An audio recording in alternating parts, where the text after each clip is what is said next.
When we arrived at Varanasi and when we were told that we would see a cremation at the Ganges, I thought this would be the moment to reflect on what religion's all about. The land over which the Ganges flows is regarded as hallowed ground, and it's believed that those who die in proximity to the river reach Shiva's heaven with all their sins washed away. The Ganges flows through Varanasi, and for Hindus, this is the place all Hindus hope to be when they die, so they can escape the cycle of rebirth and death. If a person dies in the Ganges or has Ganges water sprinkled on them as they breathe their last breath, it is believed that they achieve absolute salvation, escaping the toil of reincarnation, to be transported to Shiva's Himalayan version of heaven. As your boat slowly glides on the Ganges River, you hear only the motor of the boat. You see the lights along the banks of the river, and you could smell the smoke from the burning cremation from afar. But inside of you, you feel the serenity, the peace, and the calmness of this holy place. No doubt, the Ganges is a very sacred place, for when Hindus die, in order for them to reach the world of their ancestors, the waters of the Ganges are needed. We are now approaching the Ghats along the Ganges. Ghats are a very special type of embankments. There are actually long flights of wide stone steps leading down to the river, where people can take a holy dip or pray to Ganga, the goddess of the river. According to the Hindu mythology, the first ray of light after the creation of this universe fell at Kashi, or most commonly called Varanasi, thus sanctifying the land. For this reason, the Ghats in Varanasi are the perfect spots where divinity can be confronted face to face. And so, the Ghats in Varanasi, India have been constructed in transcendental dimension because they are the doorsteps of heaven. As you approach an arti or fire ceremony at the Ganges, you see a large gathering of people. An arti is a devotional ritual that uses fire as an offering.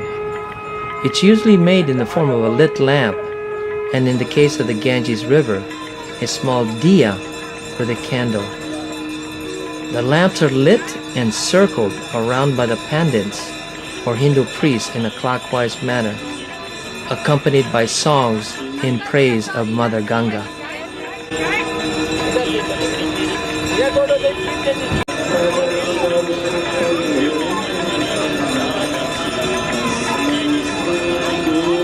The idea is that the lamps acquire the power of the deity. Cremations have been taking place in the Ganges for thousands of years. The waters of Ganga guarantee that the soul will escape from the material world cycle of pain and suffering. As some get older, they relocate to the holy city of Varanasi on the river Ganga. Cremation is an extremely important ritual for Hindus. They believe it releases an individual's spiritual essence from its transitory physical body, so it can be reborn. If it is not done or not done properly, it is thought the soul will be disturbed and not find its way to its proper place in the afterlife and come back and haunt living relatives. Fire is chosen as the method to dispose of the dead because of its association with purity and its power to scare away harmful ghosts, demons, and spirits. According to the Hindu tradition, one part of the dead body should blend with air, and the ash from cremation should mix with the soil. But due to this orthodox system, people are throwing the remains of the burnt dead body into the Ganges, thus polluting it. Thousands and thousands of cremated bodies have been thrown into the Ganges for centuries. Just imagine how many bodies are there in the Ganges. Hindus from all over the world bring their dead to the river as their final resting place. As a final resting place, the waters of Ganga guarantee that the soul will escape from the material world cycle of pain and suffering. Unfortunately, not everyone is cremated in India. According to Hindus, some people are buried because they are victims of suicide, murder, or some other kind of violence. It is believed they have souls that will not rest, no matter what is done to the corpse. Those who are cremated on the Ganges, according to the Mahabharata, if only the bone of a person should touch the water of the Ganges, that person shall dwell and be honored in heaven. According to Hindu scripture called the Bhagavad Gita, the soul is a spirit that a sword cannot pierce, the fire cannot burn, the water cannot melt, and the air cannot dry. The soul is free, unbounded, holy, pure, and perfect. The Hindu's goal is to avoid rebirth or reincarnation, so that the individual soul merges with the Supreme Soul and achieves moksha, or what is called liberation. This is why Hindus from all over the world come to the river Ganges to be cremated.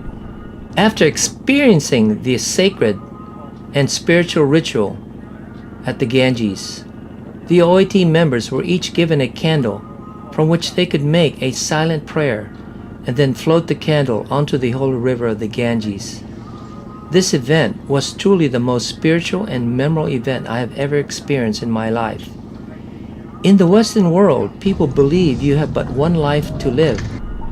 But to the Hindus, they believe that the soul is immortal, that it never dies, but inhabits one body after another on earth during its evolutionary journey. Only through cremation at the Ganges can a soul go directly to Shiva's Himalayan version of heaven.